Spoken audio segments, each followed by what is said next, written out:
ആമയും മുയലും കഥ. ആമൊരേശ പറഞ്ഞ മുയലൊരേശ തെറ്റി. മുയലൊരേശ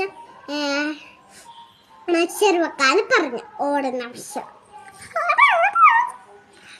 എന്നിട്ട് ഓടി. അന്തരാമ വരുന്നില്ല. അപ്പ മരത്തിൽ കടന്ന് കുറെ ഉറങ്ങിപ്പോയി.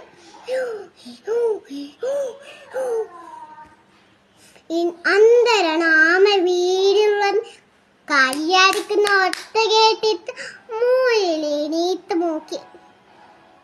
അന്തരാരത്തെ ആമക്കുട്ടി ആമിങ്ങനെ